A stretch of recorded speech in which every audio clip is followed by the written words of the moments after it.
తర్వాత విశాఖ, గుంటూరు నగరాలకు మహర్దశ పడుతోంది. అనుక ప్రముఖ కంపెనీల చూపు ఇప్పుడు వీటిపై పడుతోంది. తాజాగా బిర్లా గ్రూప్ కూడా ఏపీలో పరిశ్రమలను, విద్యా సంస్థలను ఏర్పాటు చేయడానికి ముందుకు వచ్చింది. విశాఖలో బిట్స్, గుంటూరులో సిమెంట్ ఫ్యాక్టరీని నెలకొల్పనుంది.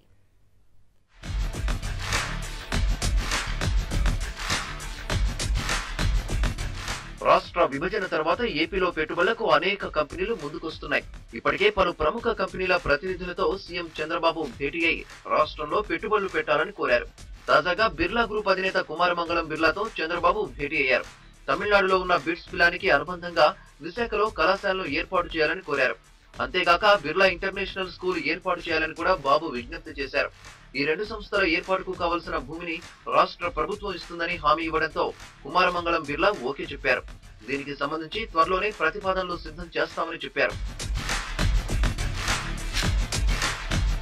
అటు గుంటూరు జిల్లా దాచేపల్లి మండలం మాదినపాడు దగ్గర అల్ట్రాటెక్ సిమెంట్ లిమిటెడ్ కంపెనీ ఏర్పాటుకు 1866 ఎకరాల సున్నపురాయి గనులను ఇవ్వడానికి సైతం ఏపీ సర్కార్ ముందుకొచ్చింది.